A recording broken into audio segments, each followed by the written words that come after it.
teóricos, tá, que caracterizam a terapia focal, né, que é a aliança terapêutica, o fator tempo, o foco, né, e aí o Maurício Knobel, ele coloca mais duas questões, que é objetivos e metas terapêuticas, além do planejamento, tá? Então, a gente vai começar pelo tópico 1, que é o temporalidade e focalização. O que é isso? Qual o significado? Tá? Para a gente aprofundar um pouquinho mais, nada mais ampassando. Então, a temporalidade.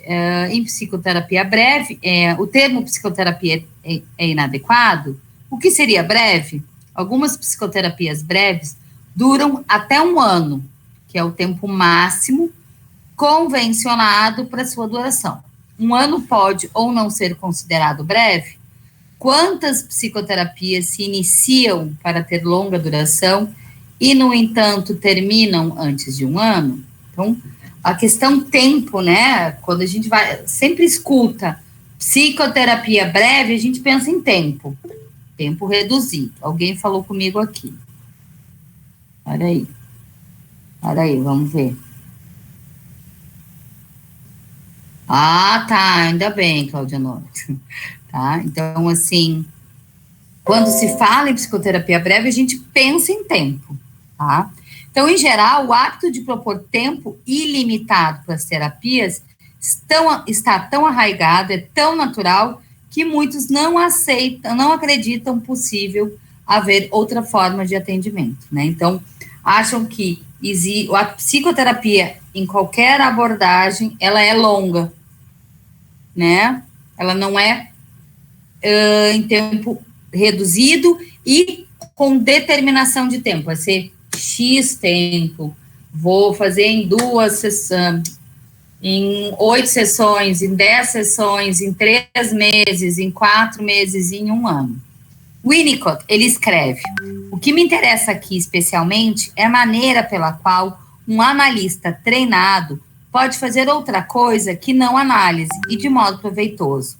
Isso é importante quando o tempo disponível para o tratamento é limitado, situação, aliás, comum, né? Então, assim, quando a gente está trabalhando com alguém, tá? A gente está se preocupando com isso. E quando o Winnicott fala o que é fazer análise, ele está dizendo que a análise é aquela análise convencional, aquela freudiana, né? Que daí ele diz assim, onde ele escreve análise, parece referir-se ao tratamento padrão da psicanálise, divã, várias sessões semanais e o tempo ilimitado da terapia. Ele não deixa de sublinhar a importância do trabalho com tempo limitado, lembrado como algo comum em nossa prática clínica, que não pode ser ignorado. Então, hoje, principalmente agora, o Winnicott já faleceu, né? Hoje, a gente percebe que a psicoterapia, ela, né, em qualquer abordagem, ela está virando mais uma psicoterapia breve, pela função de tempo das pessoas, tá? E em tempo do analista também, do terapeuta. Tá? Então, as pessoas vêm, a gente soluciona a conflitiva, não mexe muito em passados, né? E deixa ele seguir. Aí ele pode voltar. Principalmente as neuroses mais simples. Se é uma neurose mais profunda, aí vai denotar um pouquinho mais de tempo, tá? Em todo caso, a psicoterapia breve alberga inúmeras sessões, inúmeros senões de suas sessões, não, a pessoa está em lenda burra, não cega. Um dos problemas da psicoterapia breve é que o encurtamento da terapia impõe limites que o analista não está acostumado a enfrentar e nem os deseja. A psicoterapia breve incomoda o narcisismo do terapeuta, obrigado a contentar-se com um trabalho incompleto, como se alguma terapia fosse completa, abrindo mão de uma compreensão maior e mais cuidadosa de seu cliente. Então, a gente acha assim, pô, se eu der alta para ele cedo, será que eu fiz um bom trabalho? Será que realmente ele resolveu a conflitiva dele? Né? E aí vai mexer com o nosso narcisismo, né? O narcisismo desse terapeuta. Tá? É evidente que na psicoterapia, até então, até em virtude da exiguidade do tempo, não é possível que todas as questões do paciente sejam abordadas, já que a focalização em torno de uma problemática central se faz necessária. Isso limita o atendimento a certos aspectos. No entanto, alguém poderá garantir que 10 ou 20 sessões de análise abordarão tudo ou resolverão todos os problemas de um ser humano? Não sei. Eu gosto de né, quando alguém chega no consultório, né, essa semana eu largo umas assim, que nem eu me dou conta, né, eu tô com um paciente novo, um paciente bem problemático, assim, 3 patologias bem pesadas. Ele tem toque, e aquele toque, assim, um pensamento infernizando ele mesmo. Ele tem um transtorno paranoide, então já aumenta os pensamentos obsessivos, e ele tem ele diz que depressão, né, mas assim, em decorrência do toque. Só isso, assim, coisa leve. Ele é jovem, ele tem 22 anos, ele é bem jovem, assim, para ter tudo isso. E ele chegou aqui no consultório falando sem cessar, falando, assim, uma demanda, uma necessidade de falar muito intensa. E aí ele olha para mim e diz assim, ele tá com os pensamentos, assim, muito pesados, né? Ele revê as cenas das situações 50 mil vezes, 300 mil vezes, e o pensamento tá ali. E cada vez que ele revê a cena, ele não se contenta e ele vai de novo e o pensamento aumenta. E aí ele disse assim, doutor, eu preciso que a senhora me ajude a tirar. Como é que eu faço para tirar esse pensamento? Aí eu olhei bem séria para ele, assim, e fiquei procurando na sala, assim, né? Ele ficou me olhando e digo, cadê minha bola de cristal? E aí ele parou, me olhou, e eu disse, tu não tá vendo a minha bola de cristal? Tô procurando ela. E aí ele me olhou e começou a rir.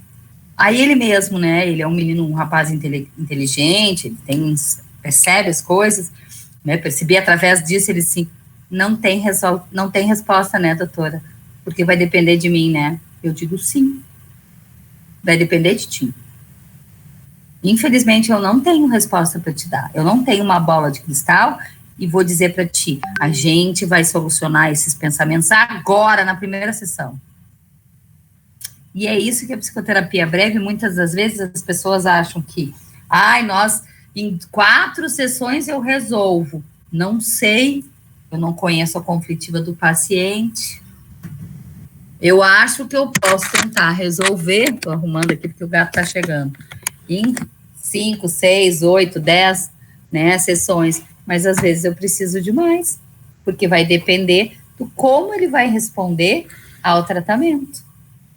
Né? Então, tem pessoas que respondem muito bem e a gente consegue fazer muito rápido.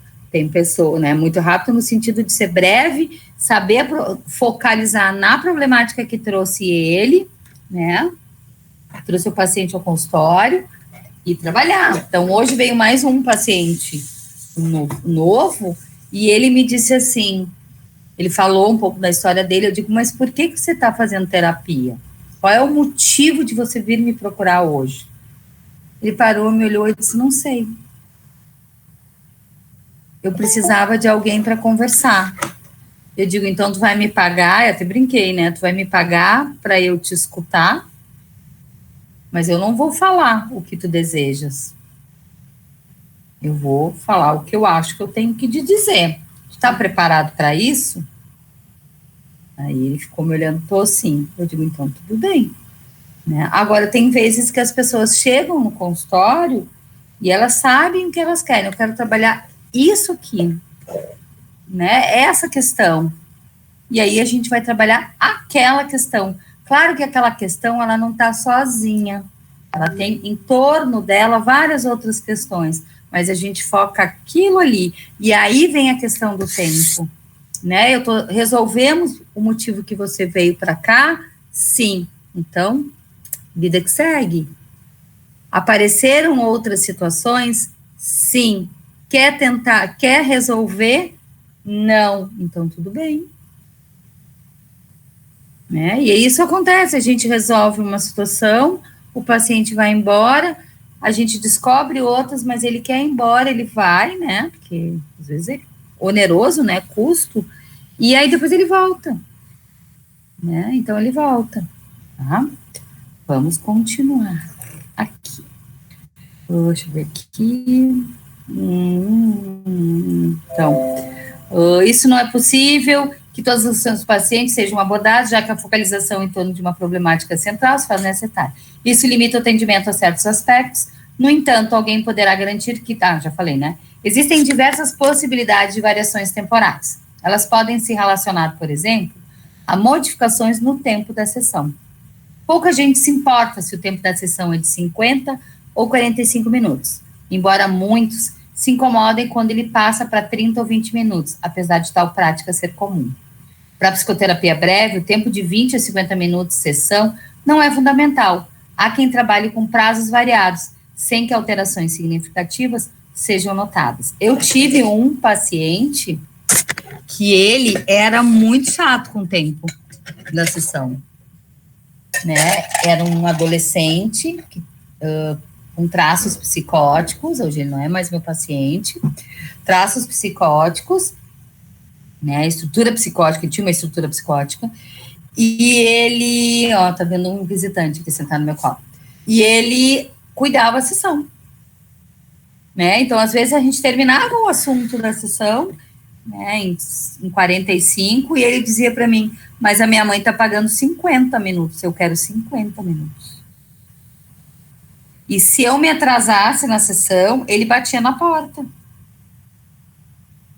Batia na porta, assim, sabe? Não sabia, às vezes o paciente anterior, a gente se prolongava um pouquinho, e ele batia na porta. Batia para dizer, a minha hora já começou. Né? Então, assim, ele tinha... Ai, meu Deus, peraí, o gato tá me pendurando meu cordão. Tem pacientes que reclamam mesmo. Reclamam do tempo. Tem outros que não, principalmente, assim, criança. Tem crianças que, às vezes, a gente termina antes do tempo, porque a criança, às vezes, ela cansa. Tá? Então, quando a gente vai fazer a questão com os pais, a gente explica que a sessão funciona de 40 a 50 minutos, né? Eu falo com criança, assim, que é 40 a 50 minutos, porque elas cansam mesmo, tá? O número de sessões semanais também não distingue a psicoterapia breve. Algumas vezes é necessário uma frequência de 5 vezes por semana, embora o mais comum seja às vezes 2 consultas semanais. Às vezes a gente pode atender um paciente todos os dias, tá? Principalmente se é um paciente que vai viajar, ou é um paciente que é do interior, né? Estou com um paciente que é do interior, a mãe veio fazer uma cirurgia, e ele tá com umas questões, assim, tá muito tímido, muito fechado, então eu estou fazendo 2 vezes por semana, até a mãe fez a cirurgia hoje, até eles retornarem para o interior, né? Então, até lá, tô dando uma intensiva nele, tá? Para a gente entender e para quando ele voltar para o interior, ele tá melhor organizado, tá? Há quem trabalhe com número fixo de 12 ou 40 sessões, por exemplo. O número de sessões ao mês de uma terapia breve também é variável. Há quem trabalhe com número fixo de 12 ou 40 sessões, por exemplo, dentro de um programa padrão de um serviço qualquer. 3 semanas com 5 sessões semanais, 1 ano com 1 sessão, ou 4 meses com 2 sessões semanais, não definem a psicoterapia breve. O limite de 1 ano é, em geral, aceito para que se considere uma terapia como breve. Cabe ressaltar tal critério, embora, como tudo na vida, seja também questionável. Existem terapias que, mesmo durando apenas alguns meses, não podem ser consideradas como psicoterapias breves. Há que distinguir entre uma psicoterapia breve e uma terapia encurtada pelas circunstâncias, sendo que nesta última não houve proposta de um trabalho específico para o tempo considerado. Esse menino que eu estou trabalhando, às vezes eu poderia, no início eu pensei, eu vou fazer uma terapia encurtada, porque ele vai retornar, né, que ele vai retornar para o interior, ou vou fazer uma psicoterapia breve? E aí, como é que a gente sabe a diferença, professora? Quando a gente trabalha o foco, aí vem a questão do foco. O foco que eu quero trabalhar é o quê? A timidez, a dificuldade dele, né, de se relacionar com as pessoas. É isso aí que eu estou trabalhando. Fortalecendo, tá, a questão da autoestima, tá? Então, eu vou trabalhar isso aí. Eu espero conseguir até eles voltarem, tá? Se eu não conseguir, ele vai continuar fazendo online. Mas se eu conseguir, ok. Deixa eu ver. Então, caso se imagine que a terapia durará anos, lidar-se-á com o paciente de forma diversa da forma adotada quando já se contrata um limite de tempo logo de início. O tempo limitado, instituído pelo enquadre, já dá contornos à relação terapeuta-paciente, modificando-a em relação à terapia sem prazo indefinido. No contrato inicial, paciente e terapeuta entram em acordo quanto à duração da terapia e ela será respeitada, terminando no prazo previsto. Então, eu tinha um outro paciente, que era um menininho, que eu estava fazendo uma avaliação, até não terminei a avaliação dele, tem que terminar a avaliação dele, mas eu combinei com a mãe, X sessões, para fazer a avaliação. Terminei até antes das sessões que eu combinei com a mãe, terminei uma sessão antes. Não preciso mais estar com ele, já tive todos os resultados, todas as respostas que eu precisava. O menino já se fortaleceu, a mãe já viu a mudança, ele já viu a mudança. Pronto, eu não preciso mais trabalhar, agora só vou fazer o laudo e vou entregar. Cabe lembrar que nem todos, aliás, são poucos, os autores de psicoterapia breve que propõem um prazo pré-estabelecido logo no início da terapia. A maioria deixa o tempo correr, apenas ciente de que a duração da terapia não será longa. Né? Então, a gente já diz, a gente vai trabalhar estas questões. É isso aqui que a gente vai mexer, tá? Se aparecer outras questões, aí a gente vai também questionar ali, né? Principalmente quando estiver no final da terapia, a gente questiona, queres continuar para trabalhar essas questões ou não? Ai, menino, tu tá me puxando minha blusa. Limite de tempo. O limite de tempo da terapia modifica a relação terapeuta-paciente, peraí que tá junto, promovendo alterações. Fedda afirma que um tratamento analítico pode e deve receber um fim, um término, quando instaurou, no analisando as condições de uma análise sem fim. Lembrando que o referido autor se manifesta contra colocar-se um término pré-fixado para uma análise.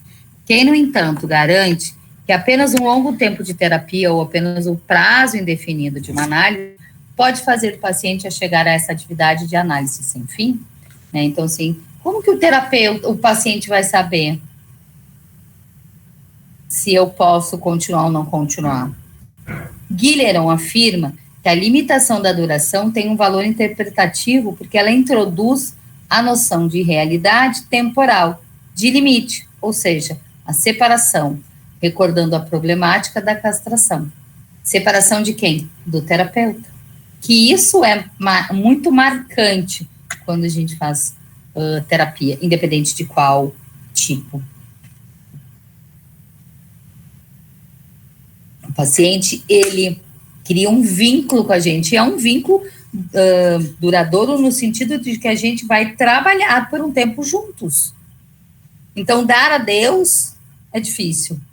Principalmente quando a gente trabalha com criança, a criança não quer ir embora. Quando eu digo para ela, olha, a gente já trabalhou aquilo que tu chegou aqui, tu já tá fazendo as coisas sozinho, então eu acho que tu não precisa mais vir. Aí ele disse, mas eu queria vir só mais um pouquinho.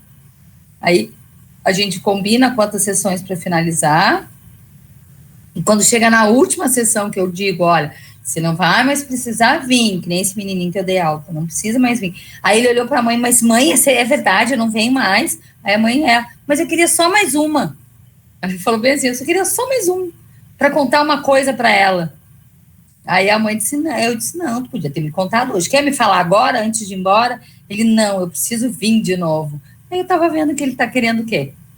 O vínculo ainda não se, né, não é que não se desfez, mas essa separação, né? Aí a mãe trouxe um dia, eu fiz só 20 minutinhos com ele, e aí a gente fez uma separação, tá?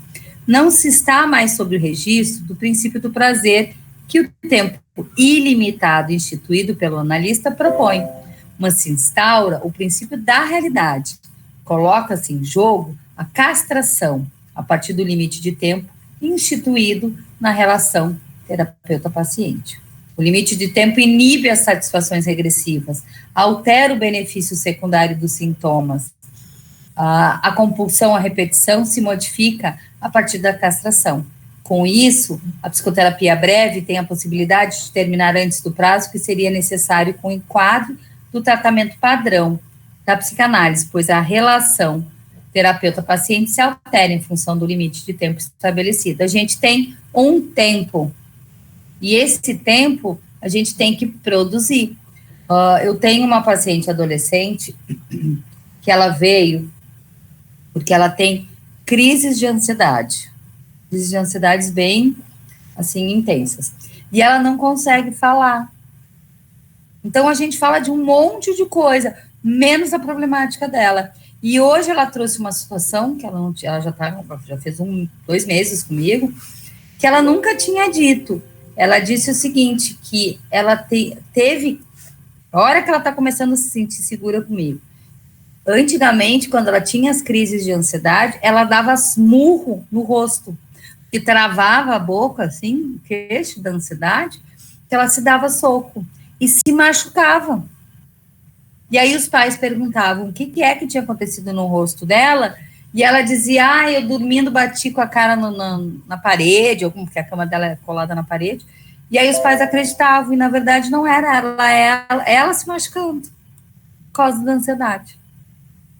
E ela me contou isso agora, né? Eu levei até um susto, assim, ela é uma moça linda, e ela se machucava, né? E aí depois já descobri outras coisas, eu fui descobrindo, hoje ela resolveu trazer muitas coisas, que ela não come nada, ela fica às vezes 2 dias sem comer, não tem fome, eu digo, tu não tá com processo de anorexia, né, menina? Eu falei assim, brincando com ela, ela disse, não tenho fome.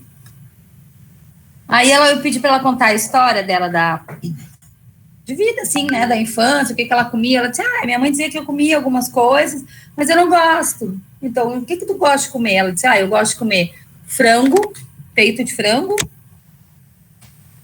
arroz, quando tem, e batata, ou batata doce, ou batata portuguesa, né, batata normal.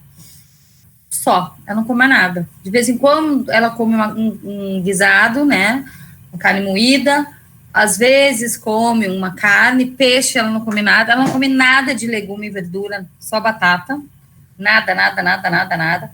Ela toma sucos, porque ela não gosta de refrigerante, ela come tapioca, o pão para ela é só pão, não pode ter manteiga, margarina, requeijão, maionese, qualquer coisa ela não come. E aí ela veio dizer, eu não como nada misturado. Qualquer comida que misture, ela não come. Então, assim, ela não come pão com manteiga, nem presunto e queijo, porque tá misturado. Aí eu olhei para ela e digo, tu tem um toque, hein? Um pedaço de toque.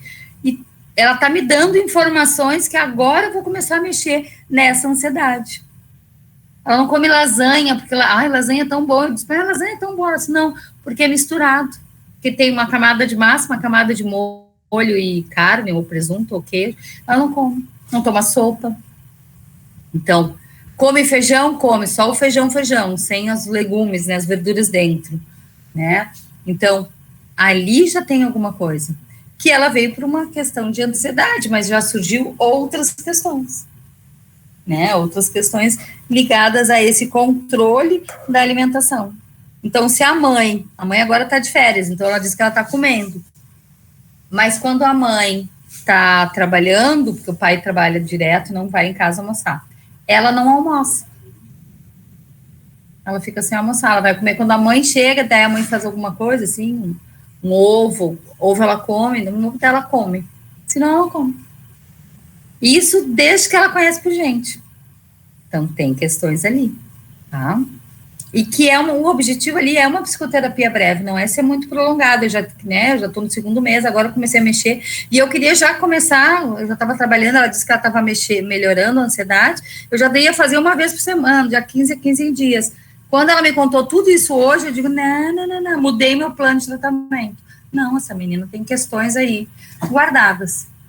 que ela não está conseguindo, que ela começou a dizer agora para mim, tá? Então, deixa eu ver aqui. Então, a temporalidade instituída pelo analista torna-se suporte do processo transferencial, sendo que o prazo pré-estabelecido fornece também um eixo para o trabalho de perelaboração. Todas essas observações tentam justificar as modificações que ocorrem a partir do limite de tempo para terapia, tornando viável pensar na possibilidade teórica deste evento, afastando a crença de que possível e aceitável é apenas em quadro de tratamento longo. Se a gente faz um trabalho intenso com o paciente, às vezes a gente consegue terminar bem antes. Mesmo com questões, com pacientes com psicopatologias mais pesadas. A gente consegue trabalhar. E se ele responde bem, né, se o paciente ele responde, tem insight, tem elaboração, né, ele vai tranquilo, tá? O limite de tempo, então, modifica a relação e altera o processo psicoterápico. Em função disso, faz-se necessário uma planificação diferente de outros enquadres, o plano que você vai trabalhar, né? Ontem eu estava dando supervisão de estágio. Aí uma aluna trouxe uma situação, ela está na clínica escola, e ela trouxe uma situação de um paciente que ela está atendendo, paciente tenso, assim, né? A gente até deu umas risadas, ela contando do caso do paciente dela. E aí eu olhei para ela e digo, qual é o plano de trabalho que você vai ter com ele? Ela me olhou e disse, não sei. Eu digo, você tem que fazer o plano de trabalho. Por quê? O plano de trabalho, ele nos auxilia a organizar o trabalho. O que eu quero trabalhar com esse paciente? Qual é a hipótese que eu tenho dele? O que eu quero trabalhar? Quero trabalhar A, B, C, D, então vamos trabalhar A, B, C, D, E, e aí a gente vai focar nisso e vamos até o final. Direcionando, é um paciente que tem uma estrutura psicótica, ela falando, eles, não, ele tem uma neurose, isso aqui, eu digo, não tem mais uma neurose, ele é adicto, né, eu disse, ele já está numa psicose. O comportamento dele é de um paciente psicótico. O que tu está me dizendo aqui, ele está delirando na tua frente.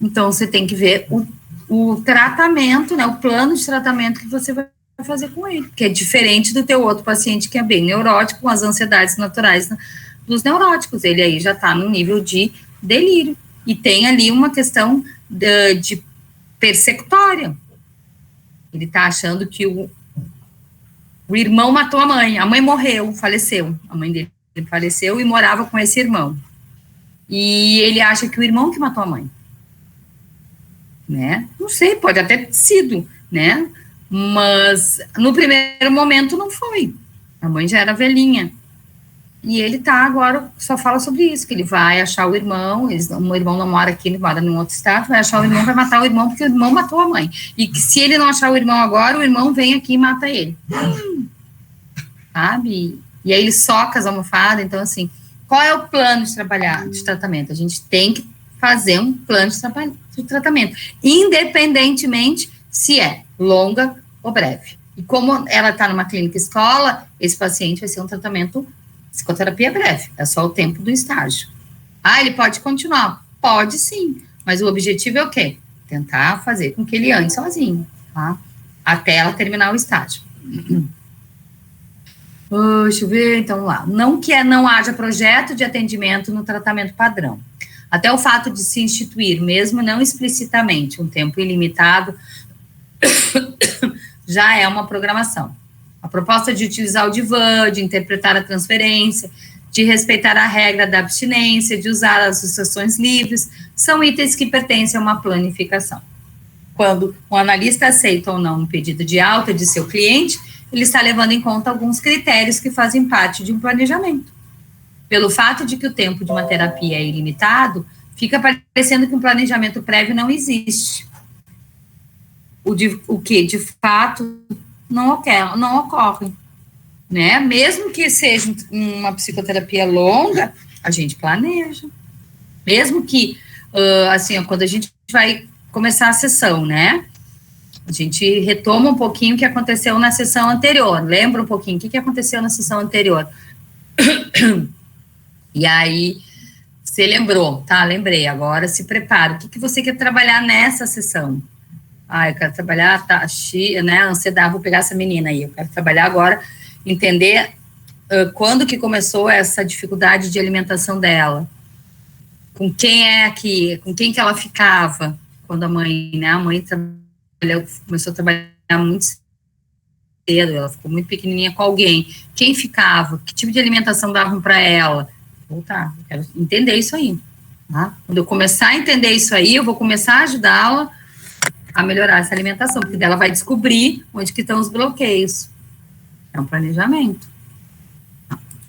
E aí, consequentemente, as ansiedades que ela tem, porque essas ansiedades estão ligadas a esse passado. Né?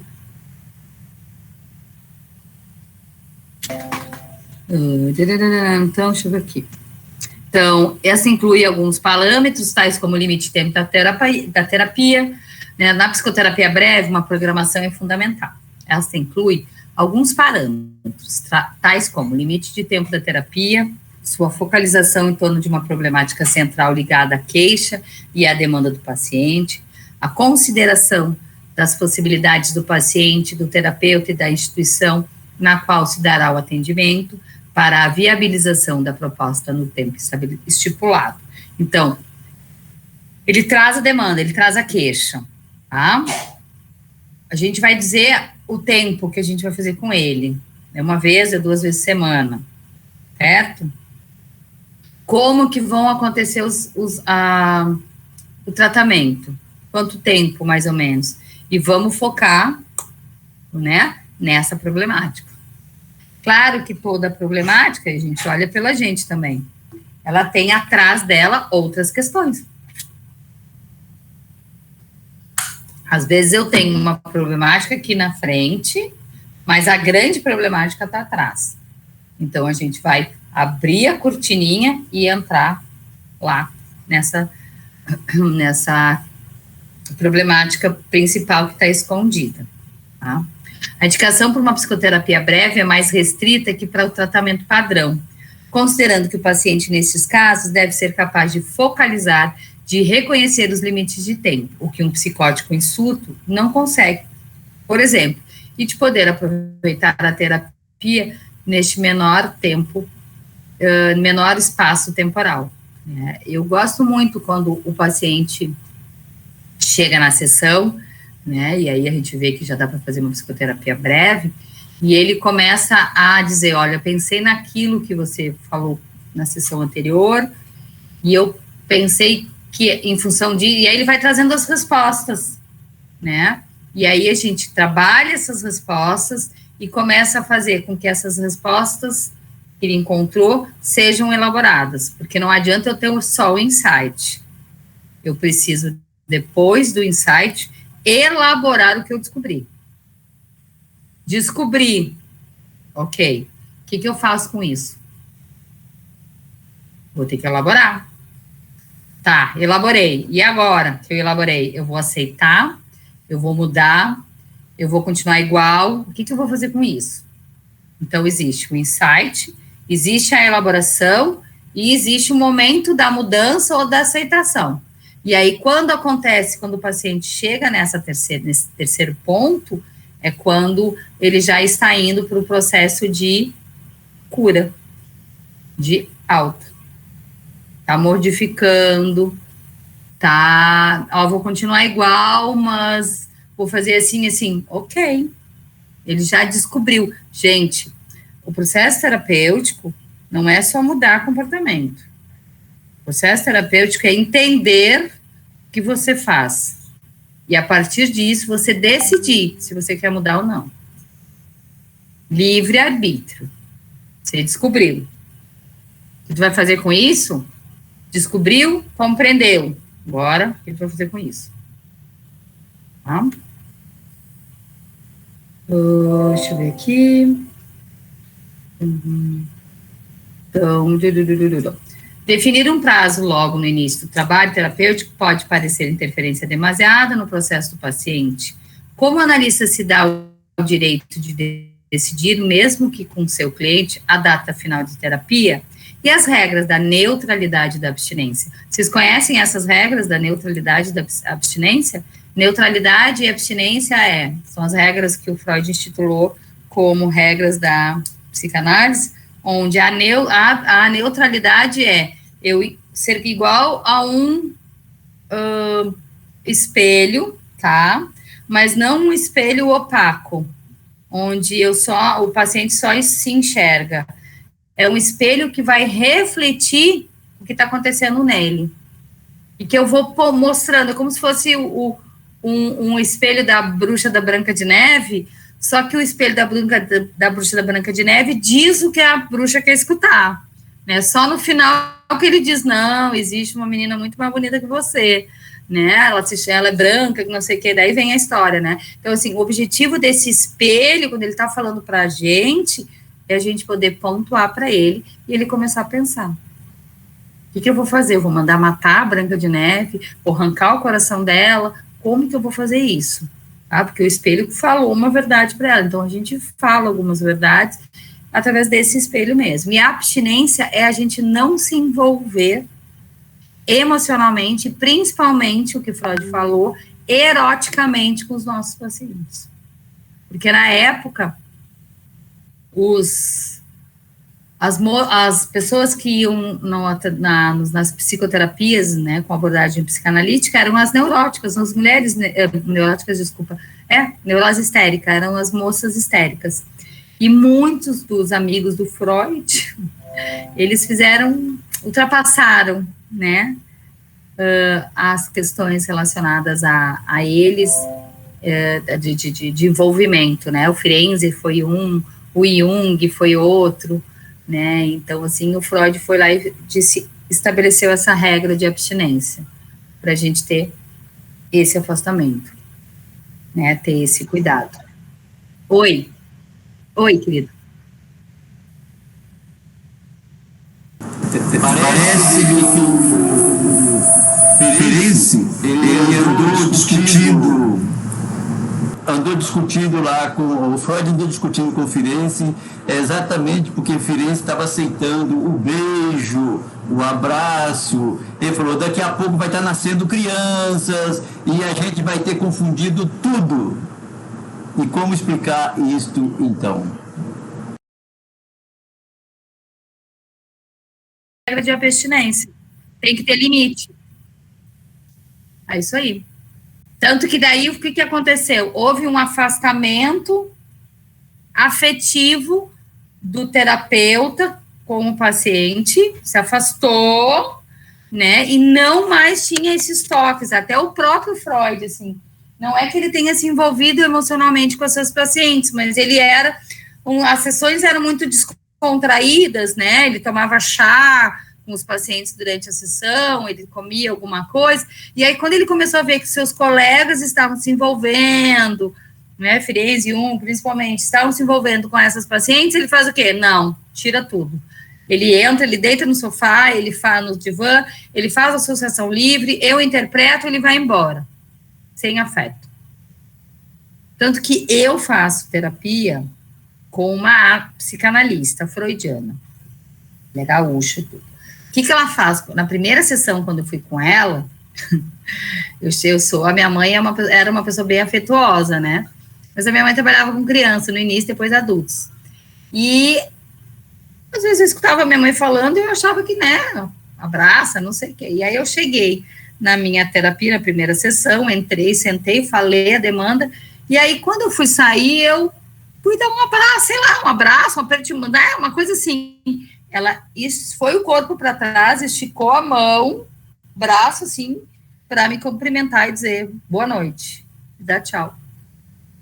Aí eu fiquei olhando para ela, eu fiquei sem reação, aí eu dei a mão mole, assim, sabe? Aí na outra sessão, quando eu cheguei, eu ia dar um beijinho, ela se afastou e fez a mesma coisa.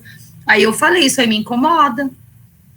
Parece que você não... Eu dizia para ela, isso aí tá me incomodando, parece que você não sente nada por mim.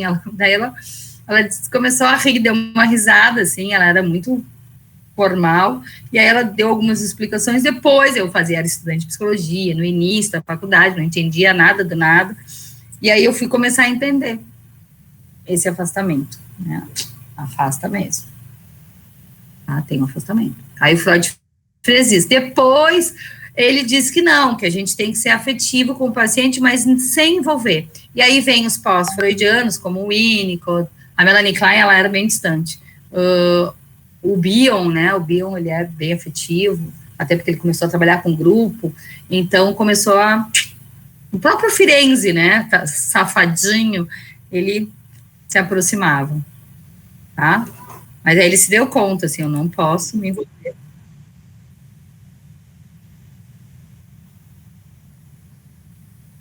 Pode ser que sim, ele tinha uma relação com a mãe, né? E como o Freud era muito controlador, talvez sim. Com certeza. Com certeza. Vamos lá. Deixa eu ver aqui. Então, cabe lembrar que o analista está sempre interferindo, querendo ou não, por mais cuidadoso que seja.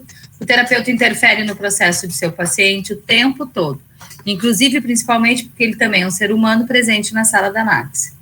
Questionar o término pré-fixado do tratamento, apontando a interferência do analista no processo do paciente, é curioso, porque o analista faz isso a cada sessão. Exemplificando, a maioria dos analistas, seguindo Freud, delimita um tempo para cada sessão, em geral 50 minutos. Podem ser 20 ou 30, não importa. Quantos pacientes se queixam de que gostariam de não encerrar determinada sessão ou que prefeririam ter vindo em outro dia e hora naquela semana em função de alguma angústia qualquer? Dir-se-ia, porém, com razão, não ser possível atender um paciente sem hora marcada, e não é viável ficar 1 ou 2 horas ou mais com um cliente, só porque ele está querendo ou precisando de mais atenção, naquele dia e horas específicas. Muitos pacientes seguramente se beneficiariam ficando muito mais tempo em algumas sessões, exceto no caso de alguns analistas de orientação lacaniana, que respeita-se o limite dos 50 minutos. Isso não é interferência? Claro que é, eu estou determinando. Eu estou dizendo, é tanto tchau, né? Então, às vezes, os pacientes estão ali falando, ele já está na hora, eu digo, está quase, dá 5 minutinhos, 10 minutinhos. Então eu não vou trazer isso aqui não, vou deixar para a próxima aula, para a próxima sessão. E aí, às vezes, eles chegam em casa, ou estão no trabalho, sei lá onde, eles mandam mensagem. Aí tu percebe, assim, a necessidade de. Só que a gente tem que ter muito cuidado, senão tem pacientes que ficam comigo que se deixar, o dia inteiro, sentado no sofá aqui, falando. Então a gente tem que, às vezes, interferir mesmo e dar determinar esse tempo, tá? Cabe salientar a importância do tempo entre uma consulta e outra, para analisando, no refletir sobre o que ocorreu no espaço da sessão. O que acontece em cada sessão não termina após os 50 minutos. O poder da relação terapeuta-paciente vai muito além do tempo de contato pessoal entre ambos.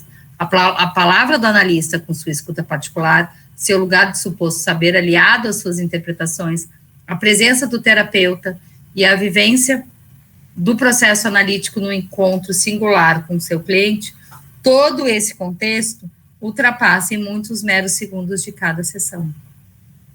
É importante o paciente refletir sobre o que foi dito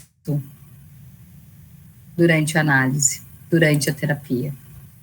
Por isso que é importante esse tempo, né? Se eu vou fazer 2 vezes por semana, terça e quinta, quarta e sexta, né? Quarta e sábado, não, sexta e sábado não, deixar o intervalo para ele pensar no que foi dito, né? Então, eu vejo muito, assim, que a maioria dos meus pacientes, inclusive as crianças, elas pensam. Quando a gente trabalha de novo a questão, que eu pergunto, e aí, melhorou, brigou, não brigou? Eles, não, tia, eu lembrei que a gente falou sobre isso, então eu tinha, pronto, ela está pensando, ela está refletindo. E isso é fazer terapia. Não é simplesmente vir aqui, despejar um conteúdo e esperar que alguém te diga o que fazer. Não vai achar.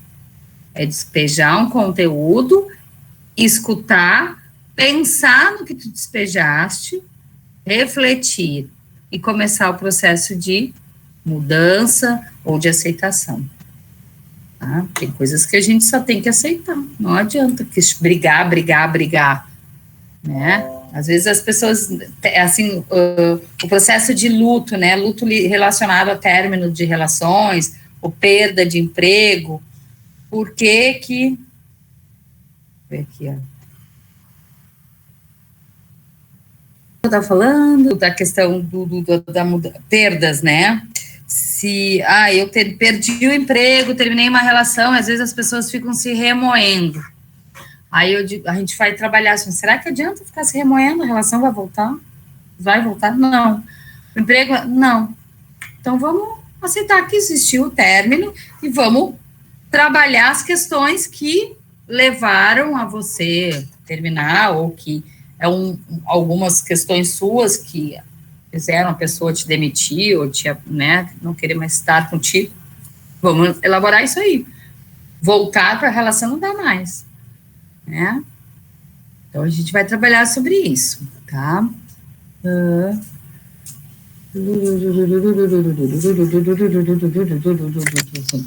Então, pergunto por que o tempo da realidade e o tempo fora da sessão não valem também como argumentos a favor da psicoterapia breve. Porque apenas para a psicoterapia longa, a palavra do analista e o poder da relação transferencial são duradouros. Por acaso, a influência do analista se mede em termos de quantos minutos ele esteve presente diante de seu paciente, haveria uma quantidade necessária e suficiente de interpretações ou de tempo de convivência para considerar o encontro como terapêutico, ou uma comunicação significativa pode se dar além ou aquém da questão temporal? Para a psicoterapia breve, é fundamental a possibilidade de o cliente continuar o processo de análise sem a presença física de seu analista. De onde vem a ideia de que somente com um tempo longo alguém pode refletir cuidadosa e profundamente sobre seus problemas? Nosso tempo na Terra é limitado. Será que a ilusão de eternidade e o medo da morte estão presentes no preconceito para com a terapia de tempo limitado?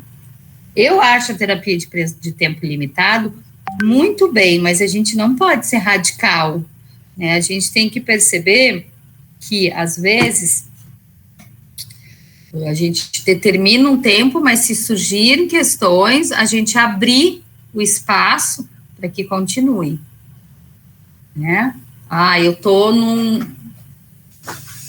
numa clínica onde eu atendo, né? Eu não estou, tá? Mas fictício aqui. E eu atendo pacientes 30 minutos e eles têm plano de saúde, só podem atender X questões, X sessões, são só X sessões, tá? Então, o que eu faço?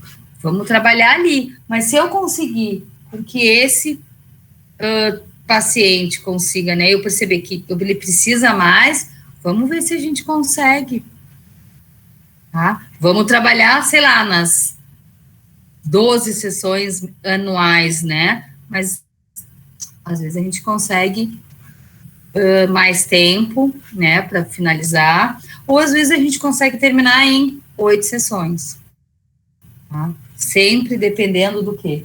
Do nosso planejamento e das nossas hipóteses, né? No planejamento, eu preciso saber a hipótese diagnóstica. Preciso identificar uma hipótese. Né? Porque dependendo da patologia, eu consigo trabalhar bem focal mesmo. Tá? Manejo do tempo no processo. O término da psicoterapia breve, né? Limite, término. Então, tempo, né? O término. Na psicoterapia breve, com tempo determinado, a questão da alta está inebriada pelo prazo imprevisto no início do tratamento. O término, combinado de antemão, evita as dificuldades relacionadas a quais critérios levar em conta na hora da alta. que estará decidida pelo par terapeuta-paciente, independentemente dos resultados. Então, assim, quando a gente define quantas sessões vão ser, a gente vai minimizar esse vínculo, né? A gente já vai saber que a gente vai terminar, a gente vai se afastar, né? Aí vem essa paródia aqui, né? Então, o terapeuta que trabalha com psicoterapia breve confronta-se com a teoria do gafanhoto. Na década que é o Kung Fu, né? O filme aquele do Kung Fu, do menininho lá. Então, na década de 70 havia um seriado na TV chamado Kung Fu. O herói do seriado é um americano que aprendeu Kung Fu com seu mestre oriental. Em suas andanças em busca de sua identidade, ele se mete em inúmeras confusões. Em todos os episódios, nos momentos difíceis, talvez impossíveis, ele se recorda das palavras e dos ensinamentos de seu mestre. Concentra-se e escapa dos vilões, utilizando sua inteligência e lutando com o Fu, que representa suas armas físicas e psíquicas para lidar com as adversidades. Nas suas memórias, o mestre, que o chama de pequeno gafanhoto, ele chamava, não dá respostas, apenas destrincha a situação e recorda as habilidades do seu pupilo. Salienta seu potencial, acreditando sempre nas suas próprias capacidades para lidar com o imprevisível da vida. A tranquilidade e a confiança do mestre ao dizer, vai gafanhoto, você consegue, são as mesmas que o terapeuta de psicoterapia breve acaba tendo em relação ao seu paciente, acreditando que seu trabalho com ele não termina com o fim do processo terapêutico, mas se estende ao longo do tempo, sempre confiando que seu cliente pode continuar a aprender sozinho a lidar com as surpresas da vida, a partir do que foi iniciado durante a psicoterapia, né? Então, assim, a gente acredita que o paciente vai conseguir andar sozinho. Não precisa mais de mim, eu não sou uma bengala. Eu sou alguém, né, tentando ajudar outro alguém. Eu não sou a bengala. Então, às vezes, a gente percebe que o paciente usa da gente como uma bengala. Então, eu vou trazer o exemplo, assim, outro exemplo, né? Só trago o exemplo que eu vou. Eu tinha um menino que eu atendia, que ele veio porque ele era muito agressivo, assim, estava lidando com situações que dentro da escola ele não fazia nada, ele era muito tranquilo, mas dentro de casa, principalmente na casa da mãe, né, ele batia, não na mãe, mas assim, na parede, atirava as coisas, chutava as coisas, né, e aí a mãe, ele fazia terapia num outro espaço, aí a mãe me procurou para fazer terapia, porque não tinha gostado da outra psicóloga, e aí eu comecei a trabalhar esse menino, então, assim, ele me testava muito, né, muito. E aí, e eu vi que tinha uma questão muito relacionada à separação dos pais, que a mãe não aceitava. E o pai já era casado de novo, né. E aí a mãe começou a não... O guri não tinha mais terapia, porque a mãe chegava e disse, eu queria falar contigo só um minutinho. E esse um minutinho virava meia hora. E aí eu tinha mais 15 minutos, 20 minutos com o menino. E aí eu comecei a dizer para a mãe que eu não ia mais escutar ela um minutinho, né? Se ela quisesse falar, ela falasse comigo ali no corredor. Porque eu não estava mais tratando do menino, eu estava tratando da mãe, e a mãe fazia terapia. Então, que ela resolvesse as questões dela com o terapeuta dela. E aí eu comecei a ver que todas as questões do menino de agressividade estavam ligadas à mãe dele. Não era dele, era a mãe. Porque quando eu conheci o pai, porque até então ela não deixava ter contato com o ex-marido, e eu disse, mas eu preciso conversar com o pai, porque eu preciso entender algumas questões, que só o pai vai poder, né, e aí o pai foi, e aí o pai me trouxe algumas questões, e eu vi, era a mãe uma doida, né, para nós, e aí deixava o menino assim, o menino destruía a casa, ela chorava e ligava para o pai, era uma maneira dela ligar para o pai, daí o pai ia lá, resolvia a situação, e aí ficava isso, aí eu disse, não, você vai aprender a dar limites para o seu filho, dizer não. Por que na casa do pai ele faz? Ah, porque o pai bate, porque o pai faz isso, porque o pai faz isso. Aí eu falei, pai, você está batendo? Não. ele perde as coisas dentro de casa. Se ele não fizer tal coisa, ele vai perder. E aí, eu comecei a dizer para a mãe, você tem que botar isso, né, botar limite, comecei a trabalhar com ele, você tem que ajudar a mamãe, você tem que fazer isso, não pode fazer isso, blá, blá, blá. E o guri estava indo bem. Quando a mãe começou a ver que o menino estava indo muito bem, sozinho, meu gafanhoto estava indo muito bem, a mãe começou, a loucura da mãe começou a aparecer muito, assim, muito, né, eu comecei a me assustar com a loucura da mãe. O que ela fez? Tirou o menino da terapia. Aí, passou um tempo, o pai me procurou, porque queria saber do laudo, né, eu tinha mandado o laudo para a mãe, final, e eu fiz uma cópia e deixei para o pai no consultório, o pai buscar. E o pai passou lá para buscar o laudo, e aí veio o menino estava, sabe, imagina assim, um menino ele tinha, quando ele começou comigo, era 9 anos, ele ficou alguns meses só comigo, triste, acuado, e aí eu disse, oi, querido, você quer falar com a tia, né, eu perguntei, posso falar com ele, pai, um pouquinho, só para saber como é que ele tá.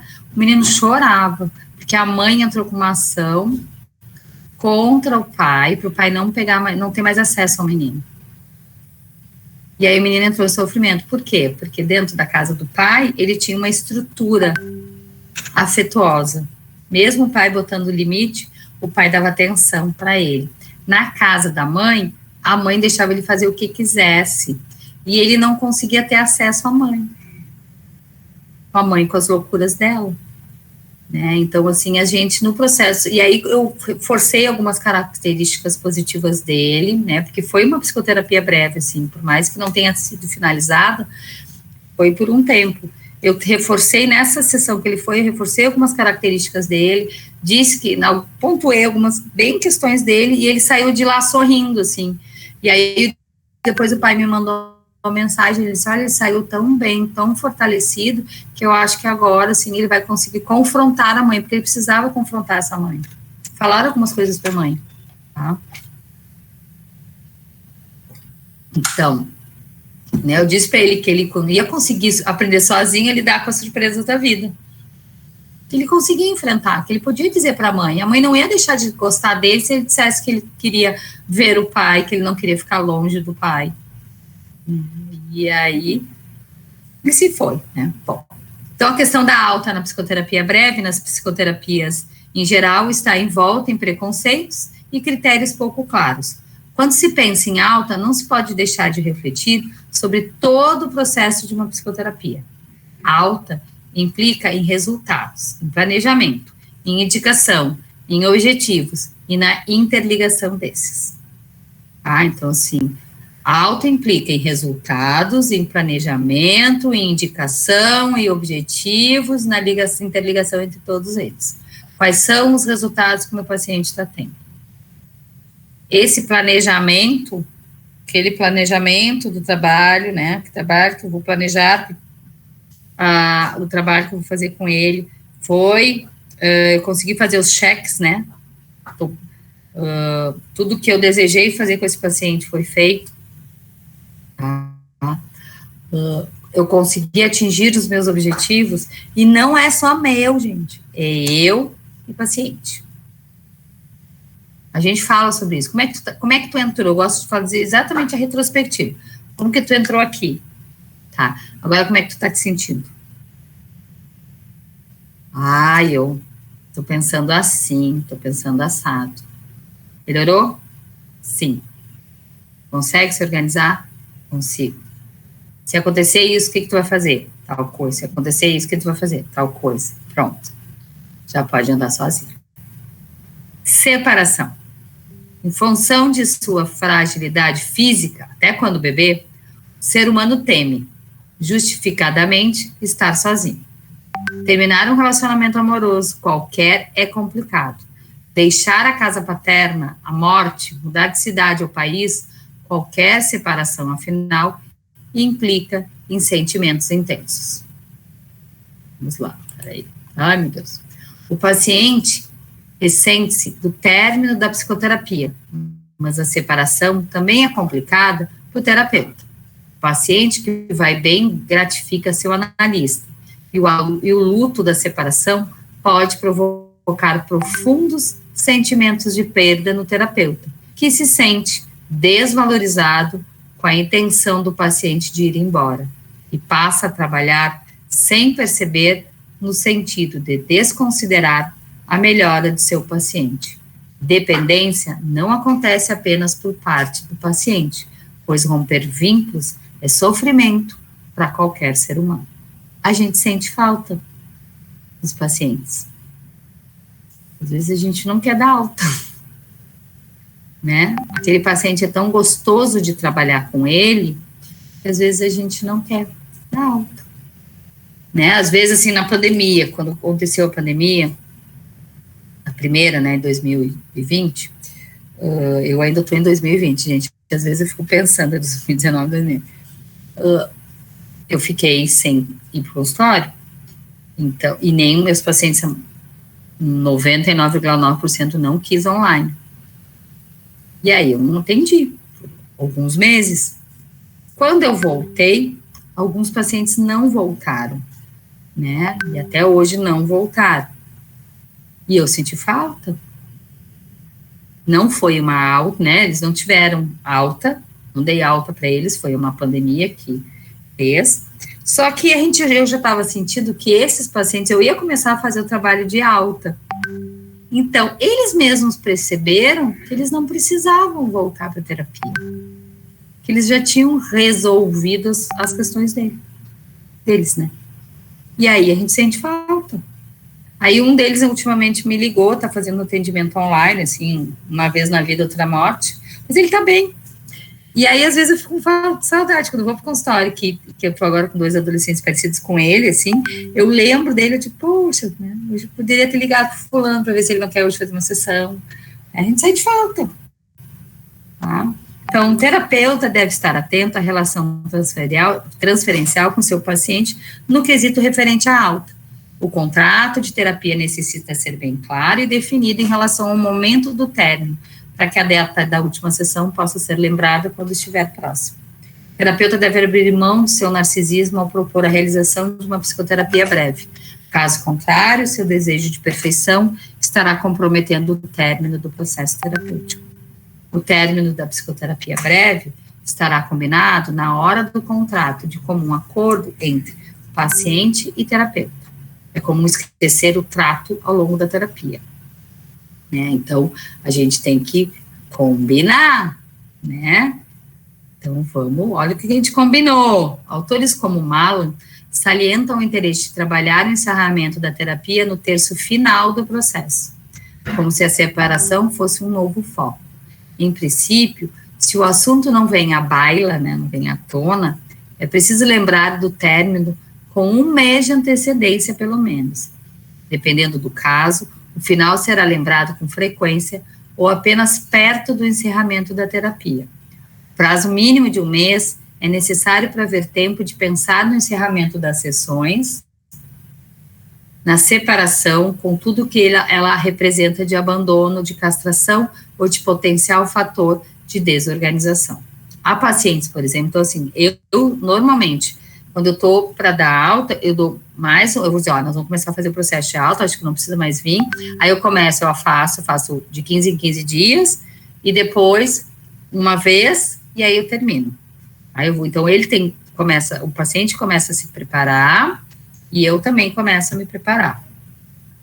Então, há pacientes, por exemplo, que sentirão a separação como abandono, outros, como castração, a partir de um limite não desejado naquele momento. Embora tenha sido combinado anteriormente, para outros, a separação pode ser um fator de desorganização interna por não se sentirem preparados para um fato novo que supõe não saber enfrentar. Aí levei um susto, dando um grito aqui. Né? Então, assim, esse paciente que hoje, ele não voltou com a pandemia, ele às vezes me liga, eu faço um atendimento online, ele tinha muito medo da alta, porque eu comecei a trabalhar assim, com eles, digo, olha, acho que daqui a pouco tu não precisa mais vir, tu já tá conseguindo resolver tuas questões sozinhos, tu já tá entendendo. Ele disse, não, pelo amor de Deus, tu não me faz. Aí eu transferi para 15 em 15 dias, né, e tinha vezes que ele me ligava, ele disse, ai não, tá muito tempo, tô precisando, e aí? Não consigo. ficar muito tempo longe, tá? Então, mas é importante. Em todo caso, a separação implica sentimentos intensos pelo reviver de um processo que sempre é sutil e complicado em suas origens. A partir de um bebê, depois criança e adulto, que precisa encarar o mundo com suas próprias habilidades, sem estar ainda plenamente preparado para tanto. Cabe recordar que alguns pacientes encaram o término da terapia com alívio, ou como oportunidade de crescimento, ou como possibilidade de experimentar novos rumos, ou como desafio propulsor, em suma, não obrigatoriamente como um fim que deva trazer sofrimento. Muitas vezes, diante de um paciente que considera bom o encerramento da terapia, o analista passa a desconfiar e encarar a reação do paciente como resistência ao luto, não reconhecendo seu direito de se sentir bem com a separação anunciada. Nesse momento, cabe ao terapeuta cuidar de seu narcisismo, pois não é impossível alguém ficar satisfeito de não mais se encontrar com ele, e mesmo assim, estar de posse de sua sanidade mental. Pelo contrário, muitas vezes isso é sinal de sucesso terapêutico. É legal a gente dar alta para o paciente. É legal a gente entender que esse paciente já pode andar sozinho, tá? Então, é muito legal. Porque a gente fica mais o quê? Pô, ajudei mais alguém. Ajudei essa pessoa a ficar sozinho. Sabe aqui? Ó, o Wendel tá falando um negócio aqui. Tá? Então, é bom, né? E assim, quando a gente, uma coisa para vocês, futuros terapeutas ou os seus futuros estágios, não fiquem com medo de que muitas vezes a gente começa a atender um paciente e o paciente não volta. Não pensem somente que isso tem a ver com vocês. Ai, eu que não fui bom. Ai, porque eu não fiz o trabalho direito. Ai, porque eu não sei o que. Ai, porque eu não. Às vezes é o paciente que ainda não está preparado a mexer nas questões dele. Aí ele não tá. Então ele foi, desabafou com vocês, né? Eu vou trazer uma situação que eu vivenciei ontem. Foi engraçado pra caramba. Eu fui lá tomar a Uninote está fazendo o exame, né? A gente está indo aí, não sei se vocês estão sabendo que os professores estão indo fazer o PCR, né? Pra gente ver se a gente teve ou não teve Covid. O Grupo Ser Educacional pagou para todos os colaboradores. E aí eu fui lá.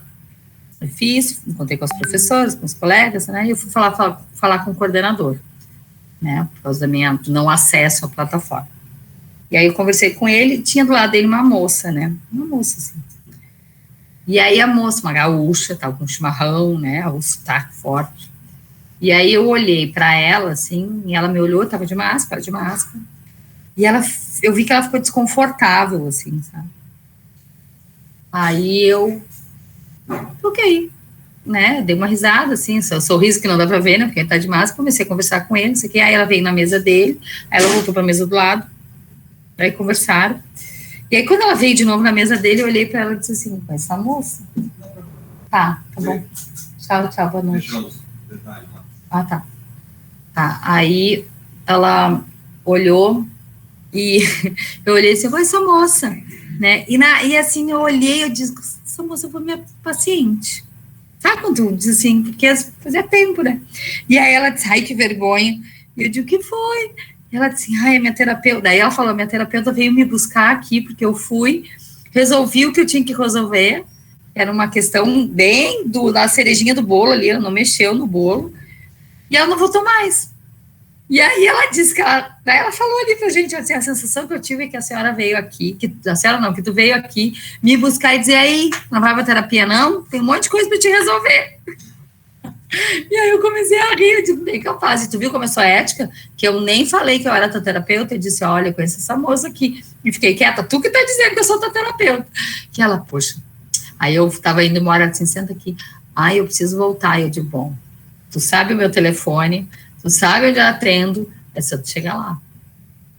né? E aí eu pensei assim, poxa, apesar que eu atendi ela algumas sessões, resolvi uma das conflitivas dela maior não, mas uma pesada ali, tinham outras questões, eu ajudei ela em algum lugar, mas isso frustra, né? Pô, não voltou mais, será que eu não fui legal, né? Será que eu não ajudei? E aí depois ela disse ontem, ela disse, não, tu me ajudou naquilo, eu consegui resolver aquilo, só que tem outras coisas, né? Aí o coordenador disse, não, ela precisa sim, porque ela não resolveu não, ela resolveu só uma coisa bem pequenininha, né? Mas ela tem medo de voltar, porque ela disse que tu dava umas cutucadas nela e ela gostava porque ela acordava. Eu digo, olha aí, ó. Aí eu falei pra ela, viu? Agora eu entendi porque tu fugiu, porque tu não quer mexer. Aí ela disse, não quero mesmo. Eu digo, viu? Às vezes não é a gente que não tá, que tá errando, não. Às vezes a gente erra mesmo, né? Então, após o término da psicoterapia breve, é interessante marcar um retorno para avaliação. O prazo de 6 meses é o mais comum, até como elemento de pesquisa. É possível proceder de maneiras diferentes nesse momento. Deixar o paciente lembrar-se da data de retorno, responsabilizar-se por lembrá-lo, definir data e horário na última sessão. Esse procedimento de retorno não deve ser considerado no contrato, a fim de que o efeito do enquadro com prazo definido surta o efeito desejado. Então, a gente não fala disso, a gente fala só no final. Para que o retorno não fique em segredo, escondido na cartola, é oportuno pensar que nem todos serão convidados a voltar. Nem todos os pacientes voltarão para retorno. O procedimento será decidido com cada um deles na respectiva sessão final. Deve-se perguntar ao cliente se para ele faz sentido retornar. Caso ele não concorde, não se deve insistir, mesmo que a pesquisa sim o recomende, né?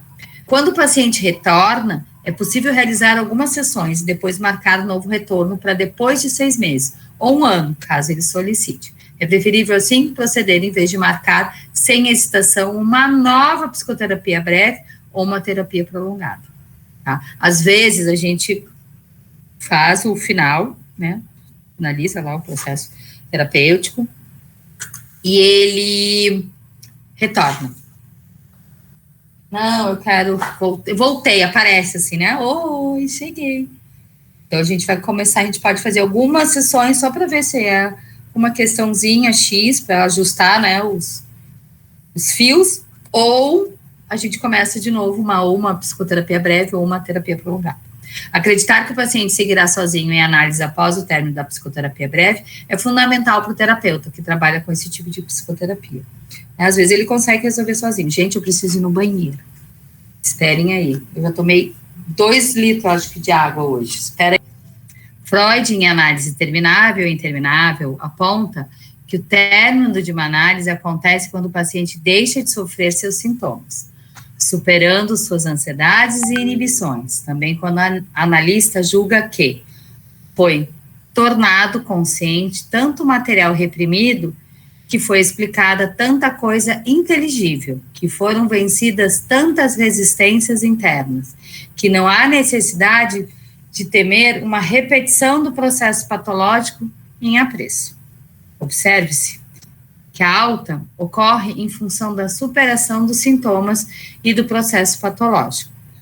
Recorde-se que, para a psicanálise, a superação dos sintomas e da ansiedade são considerados maus critérios, porque a psicoterapia comportamental também o consegue, mesmo sem entender o conflito subjacente. Por outro lado, não há parâmetro confiável para medir quando se deveria parar de temer a repetição do processo patológico, ficando isso na dependência da teoria, da experiência e das idiosincrasias do analista em questão. Então, eu tenho que entender o quê? Se o paciente deixou de sofrer seus sintomas, se ele conseguiu superar suas ansiedades e inibições, ele já está ali, né? Esse processo de término está chegando. Para Lemgruber, a alta não vai ser dada em função da resolução do conflito focal e não será restrita ao desaparecimento do sintoma.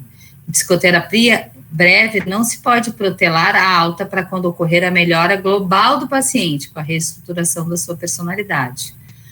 Então, assim, não é ali, é aquela conflitiva que ele trouxe para a gente. Após mais de 25 anos trabalhando como psicanalista, tendo compartilhado de análise de 9, 10, 7, 5 né, anos com vários clientes, ainda eu me pergunto, esse é o Zimmermann falando, né, ainda me pergunto, o que significa de fato a melhora global do paciente com a reestruturação de sua personalidade? O paciente, depois de uma experiência psicoterapêutica, pode aprender de si mesmo o suficiente para continuar aproveitando sua vivência com seu terapeuta, mesmo depois de terminado o processo terapêutico. A vida não termina com o fim de análise, coisas acontecem, como a chuva de sapos, no filme Magnolia. Vocês viram esse filme? Esse filme é muito interessante. Ou seja, nada garante que a pessoa estará preparada ou despreparada para o imprevisível da existência humana depois de anos de psicanálise ou meses de psicoterapia prévia. Às vezes a gente acha que o paciente está todo estruturado. E aí acontece uma outra coisa. Lembram? A gente não tem bola de cristal, a gente não consegue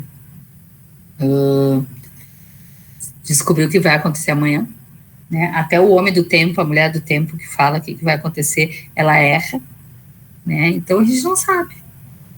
A gente não sabe se as coisas... né, vamos ver a própria pandemia, né, a gente se cuida, e aí a gente perde entes queridos, que também se cuidaram, né, o exemplo disso é esse ator que comoveu a nação, chamado Paulo Gustavo, que foi uma pessoa que se cuidou muito, e que veio a falecer. Né? Então, assim, a gente não tem controle, então a gente consegue o quê? Minimizar muitas das coisas e resolver pequenas coisas no processo psicoterapêutico, tá? E se eu tô bem, se o paciente está andando bem, tá respondendo bem, por que continuar com ele ali? Deixa ele resolver sozinho, ainda mais em psicoterapia breve, ele tem que andar sozinho, ele tem que saber entender o que está acontecendo. O Malon acredita que o término da análise combinado no início é mais benéfico que prejudicial, salientando que os sentimentos de decepção e de raiva no período da alta devem ser trabalhados na terapia, como já dizia Balin. Malon chegou à conclusão de que o número de 40 sessões é o limite máximo, sendo de 20 a 30 minutos o prazo recomendado em função da gravidade do caso e da experiência do terapeuta. Ó, tempo bem curtinho com o Malon, hein? Curto, 40 sessões, acabou. Para ele, é fundamental trabalhar a separação na hora da alta e o terço final da psicoterapia breve deveria ser consagrado à discussão da separação. Então, um terço antes de terminar a psicoterapia, começar a trabalhar a alta. Mann enfatizou a questão da alta, apontando que tende a originar no paciente 4 conflitos básicos: independência, dependência, atividade, passividade, autoestima adequada, perda da autoestima e luto não resolvido ou postergado. Então, como é que está a questão da independência e da dependência, da atividade e da passividade, da autoestima e da perda, do luto, né, que ele vai resolver ou não, né? Segundo Mann, o manejo adequado da alta permitirá que o terapeuta seja internalizado pelo paciente, tornando a separação um fator de amadurecimento. Quando o paciente internaliza a gente, ele está dizendo assim, eu vou conseguir resolver sozinho. O que a Elisiane faria, me diria, faria eu pensar numa situação dessas? Se acontecesse isso com a Elisiane, comigo, a Lisiane ia fazer eu pensar sobre isso. Então, ele me internalizou. Alguns ex-pacientes...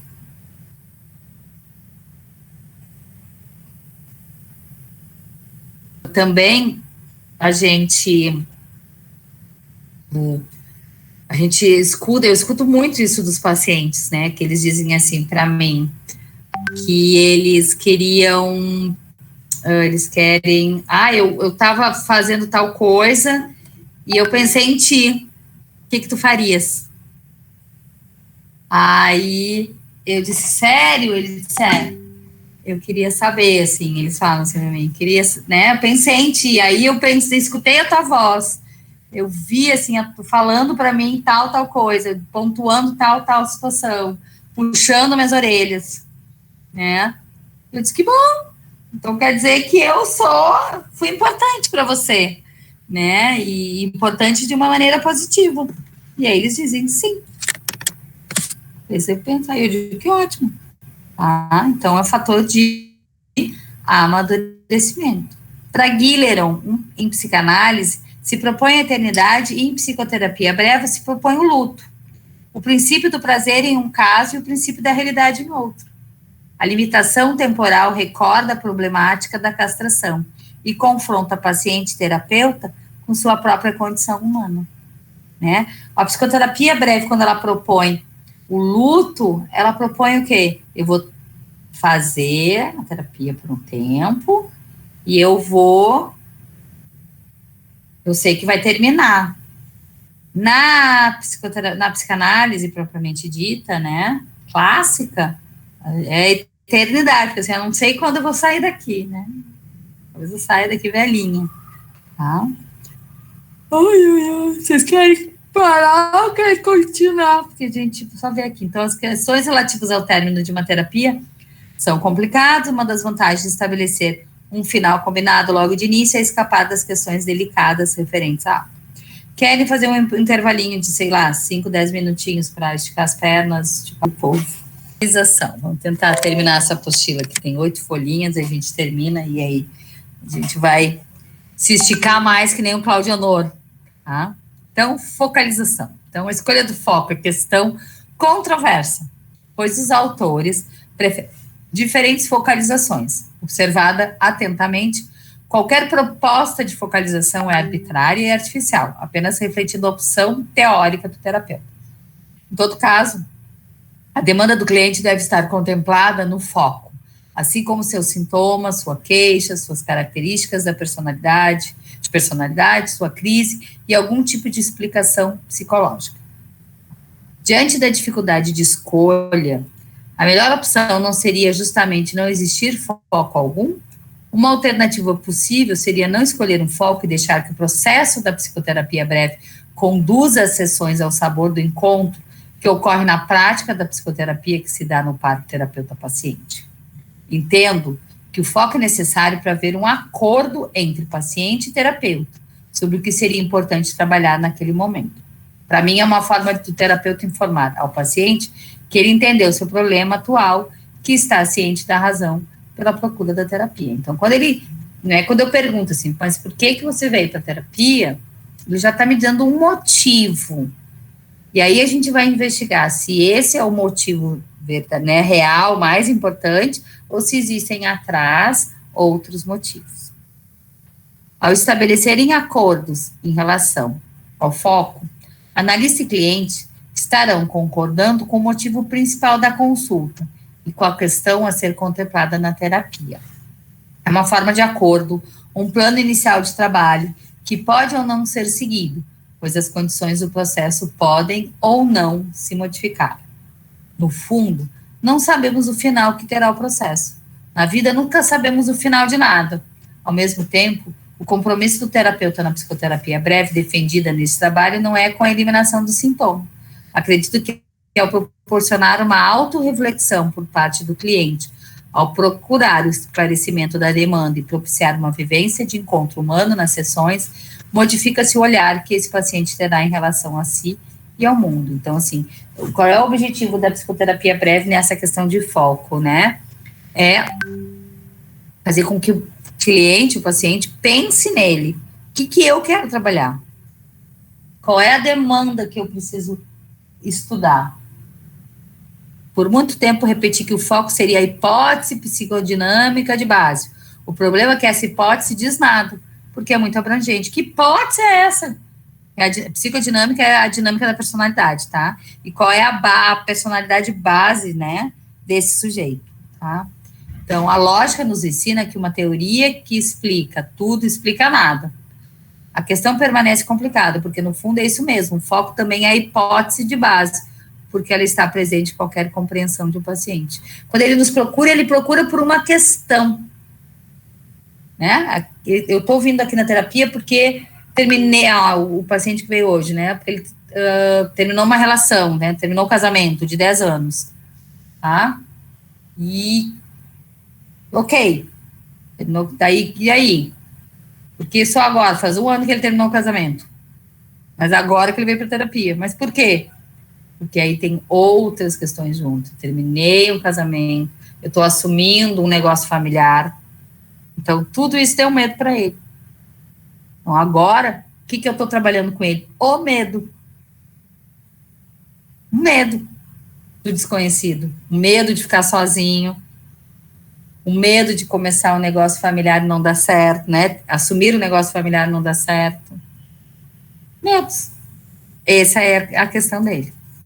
Vários autores de psicoterapia breve, como Sífinis, por exemplo, consideram que a indicação de psicoterapia breve se dá apenas quando o foco é edípico, relação com as figuras parentais.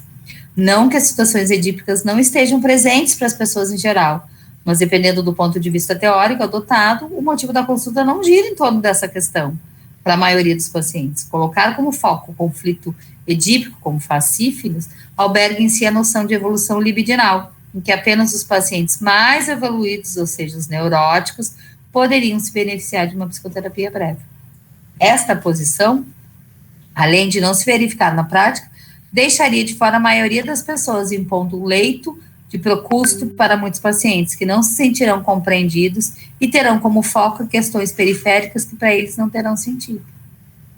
Não é só entender a relação desse sujeito com as suas figuras parentais, é entender esse sujeito. Tá? Por outro lado, foco na concepção de Fiorini, para vocês verem assim, cada autor fala diferente sobre o foco, né? Por exemplo, acaba contemplando vários aspectos, quase tudo. Focaliza a queixa, a demanda, os sintomas, a situação atual do paciente, seu ambiente, suas características de personalidade, tudo relacionado à sua biografia, observando-se o momento atual e o futuro, ou seja, nada escapa. Para que serve, então? O foco é necessário na psicoterapia breve porque ele estabelece acordos, circunscreve os assuntos a serem abordados, dá um sentido para o prazo estabelecido. O foco está ligado à queixa e ao motivo da consulta.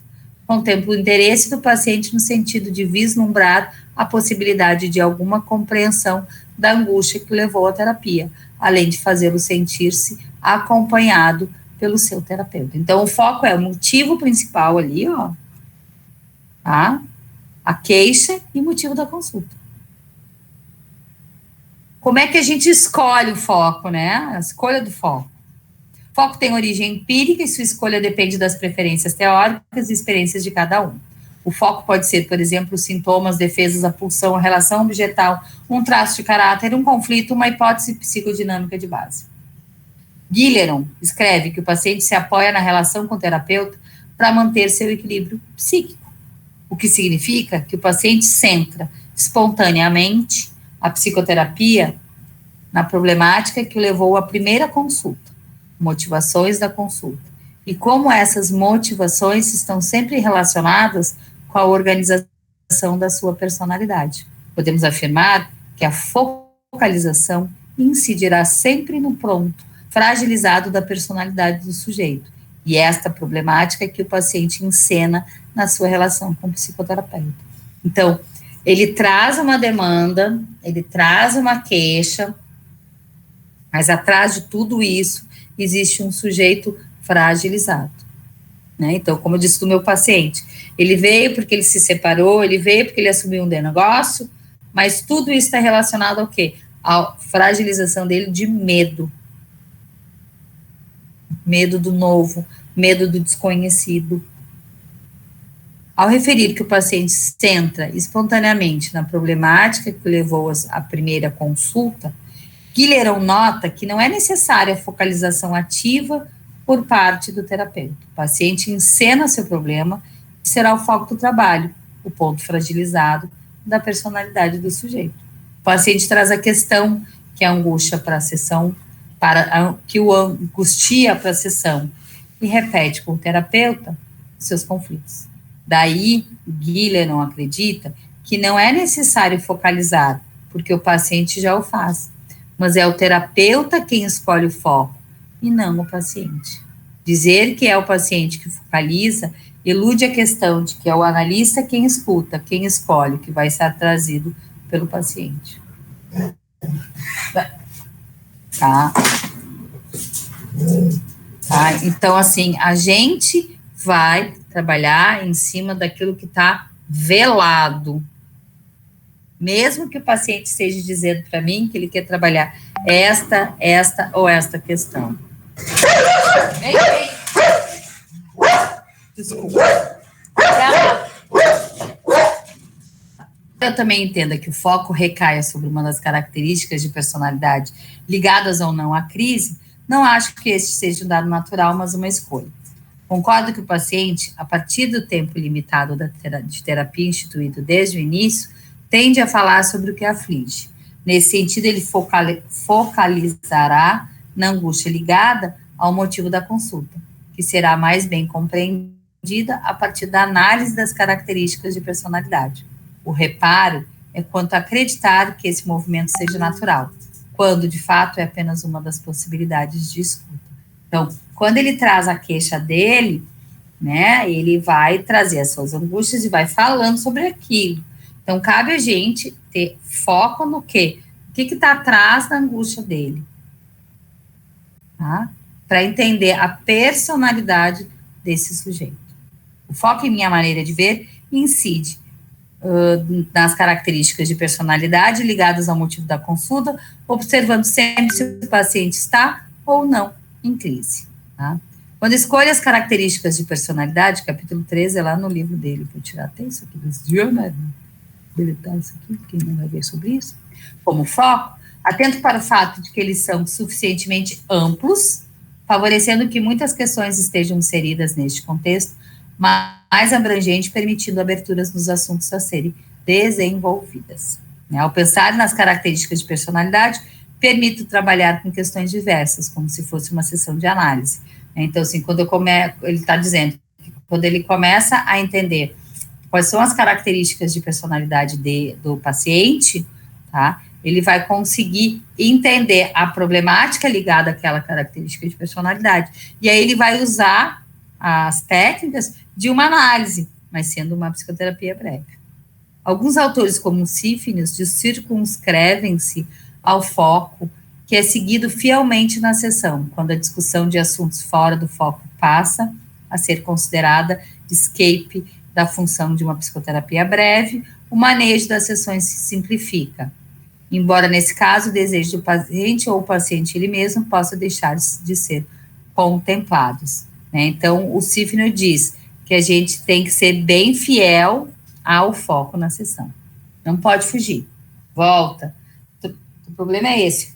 Volta para cá. A gente está trabalhando isso aqui. Volta para cá. Você quer ver isso aqui? Volta para cá. Ele vai sempre trazendo isso. Na concepção de psicoterapia breve por mim aqui defendida, o terapeuta não precisa aplicar uma técnica ativa, na qual tenha de abandonar a neutralidade, em que tenha de realizar uma atenção ou negligência seletivas do assunto trazido pelo paciente. O analista pode seguir as associações do paciente, continuando a utilizar-se da vértice psicanalítica. Trata o foco na psicoterapia breve da mesma forma como se trataria em análise comum a questão das férias ou de um atraso do paciente ou do analista, ou da eventual falta do paciente ou do analista em sessão anterior, ou do esquecimento do pagamento, por exemplo. Se o analista, né, então assim, em psicoterapia psicanalítica, a gente trabalha isso. Por que o paciente chegou atrasado, por que ele não está pagando, qual é a dificuldade que ele tem. Às vezes é dificuldade econômica, né, que ele não pagou, tá? Mas na análise tudo tem um significado. Se o analista, nesses casos, estiver com tais temas, focos temporários na memória, e só conseguir ter olhos para eles, ele, cometendo um erro técnico, escolherá tais temas, não se importando com o que esteja dizendo o paciente. Sua escuta estará pervertida pela sua intenção de falar desses assuntos.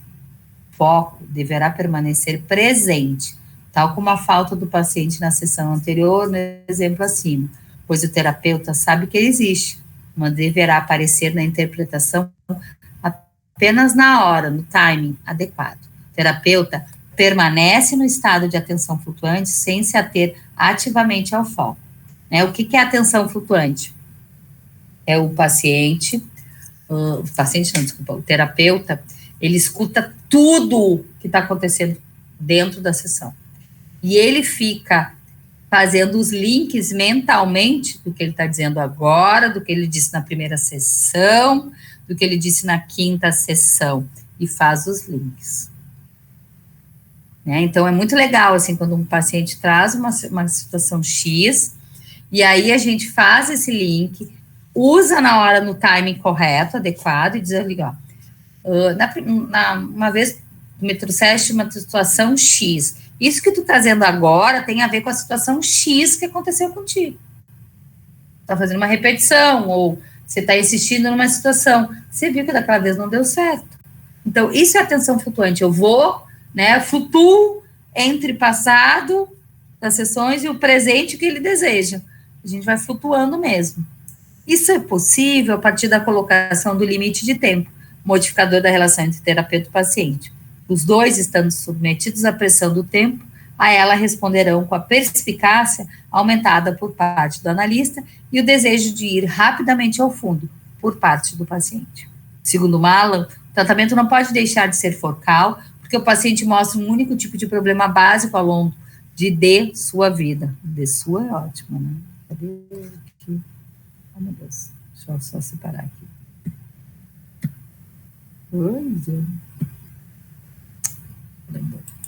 Tá?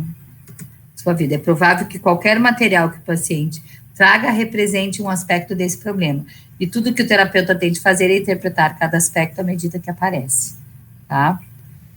A gente tem que trazer, ele vai trazer várias problemáticas e a gente vai fazer, através da atenção flutuante, fazer os links.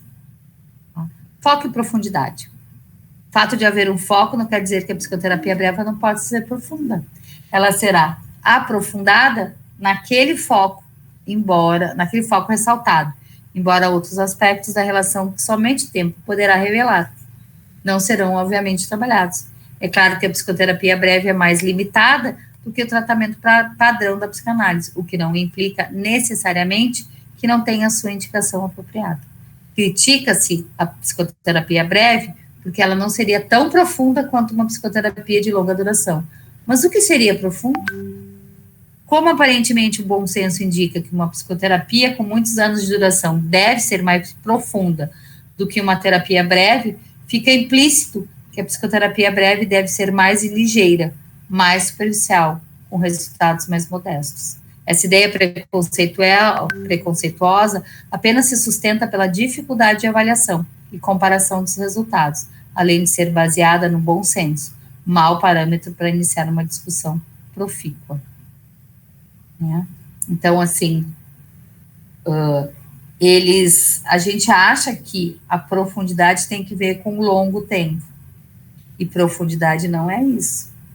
Às vezes eu faço uma psicoterapia bem breve com alguns pacientes, e ela é tão profunda, que o resultado é fantástico.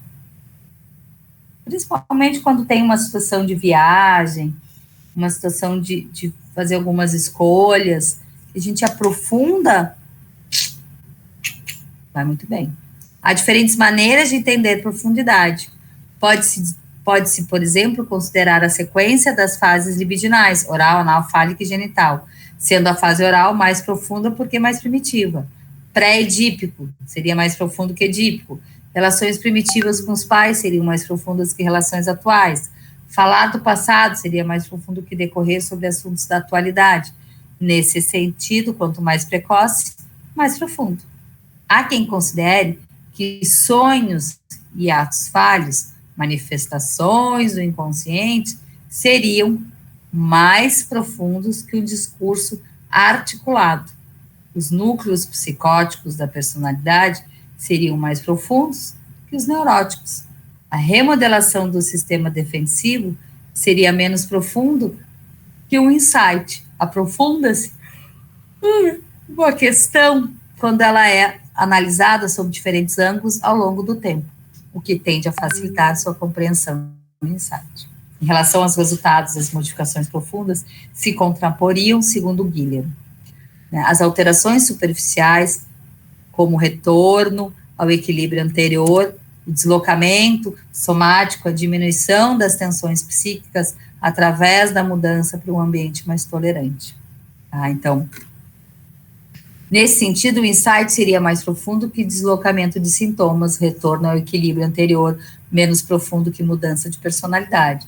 Suporte ambiental seria pouco profundo, útil para casos graves. Então, o que seria o profundo? É eu entender o X da questão.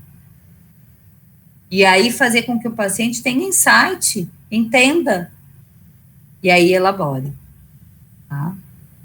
Observa-se que existem diversas possibilidades de considerar algo mais ou menos profundo. O problema aparece quando se vai para a clínica. Será que tudo isso não estaria ocorrendo conjuntamente?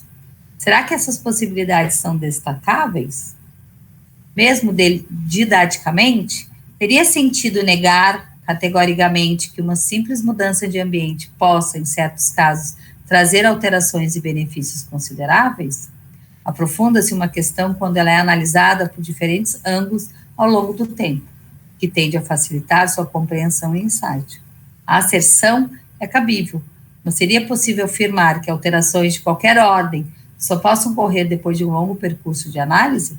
A lógica em acreditar que apenas um tempo longo promova alterações profundas e significativas, então assim, sempre é bom, gente, a gente sempre tem que se questionar qual é o trabalho que eu estou fazendo, como que eu estou fazendo, né? Isso é importante, assim, a gente precisa fazer essa, eu digo, disciplina, tá? De entender bem o que eu quero trabalhar, como que eu quero trabalhar. Não é só porque a terapia é longa, né, mais longa, que ela é melhor, tá? Porque certa modificação não pode ocorrer dadas circunstâncias específicas em apenas uma sessão, ou apenas após alguns meses de psicoterapia, ou até em função de acontecimento ímpar na vida de uma pessoa. Será que a elaboração e a perlaboração terminam quando a psicoterapia acaba? Claro que não. Por que alguns analistas não acreditam que seus pacientes serão capazes de continuar sozinhos o trabalho que se inicia dentro do consultório?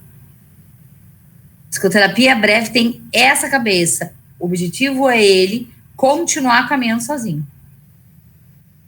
Psicoterapia breve tem um foco e mesmo assim as questões são trabalhadas em profundidade. Não importa qual seja a sua definição. Trabalha-se o passado do sujeito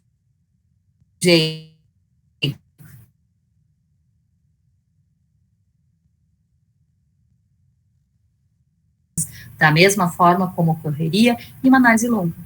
A psicoterapia breve tem sempre de lidar com preconceitos. A questão da profundidade, do foco, é apenas mais um deles. As pessoas não acreditam. Né? Quando a gente diz, eu vou lá na clínica e a psicoterapia lá é 30 minutos e são somente X sessões.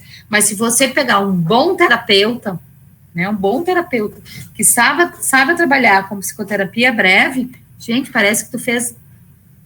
A sessão tem 50 mil horas. Funciona. 4.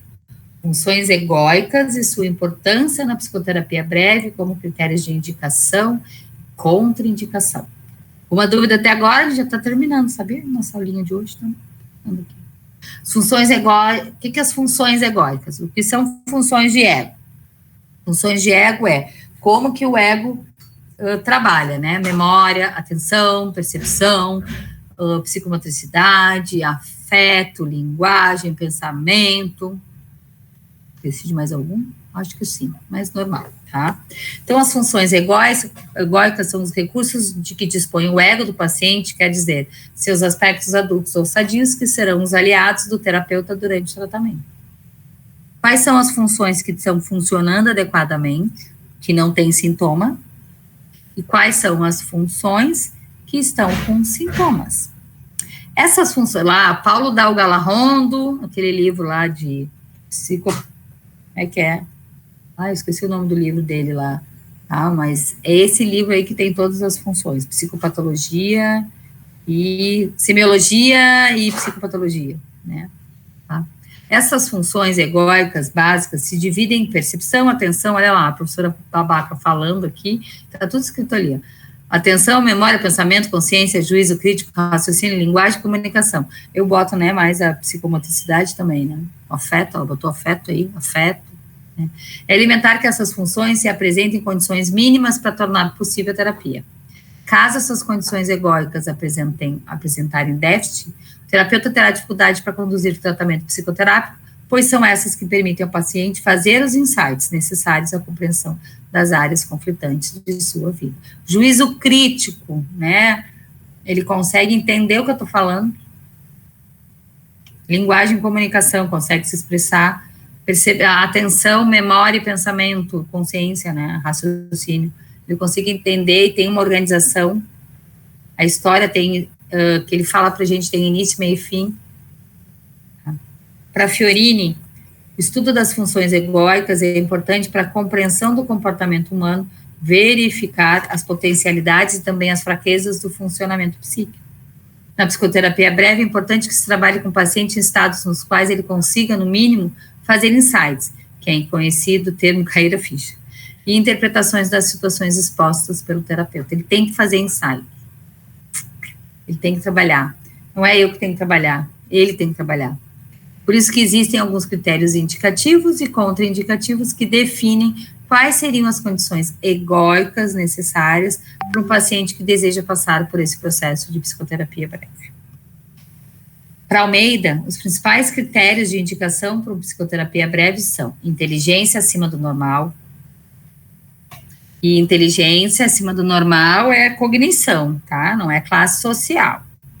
Ter tido pelo menos uma relação significativa com outra pessoa durante sua vida, estar vivendo uma crise emocional, ter uma capacidade para interatuar bem com o terapeuta entrevistador e expressar sentimento, motivação para um trabalho duro durante o tratamento, uma queixa principal específica, reconhecimento do caráter psicológico de suas perturbações, uma capacidade de introspecção que lhe permita transmitir honestamente o que possa reconhecer de si mesmo, desejo de se compreender e uma atitude de participação ativa na procura, disposição para tentar mudanças. Isso aqui tanto na psicoterapia breve quanto na psicoterapia de longo tratamento. Os pacientes que podem se beneficiar de uma psicoterapia breve são, de acordo com Fiorini, aqueles que apresentam transtornos psiquiátricos crônicos fora de fases agudas, por exemplo, quadros paranoides, obsessivo-compulsivo, psicossomáticos, crônicos, perversões sexuais, dependências químicas, caracteropatias graves, né, transtorno de caráter, e sociopatias. A gente vai focar ali, né, tá? E aí ele vai entender se vai mudar ou não, mas vai. Para alguns autores citam ainda que o paciente deve sofrer de transtornos de início recente e agudo que motivem o tratamento. Psicopatologia deve ser de caráter leve e circunscrito, ter uma personalidade básica sadia, história de relações pessoais satisfatórias e estar no momento propício. Né?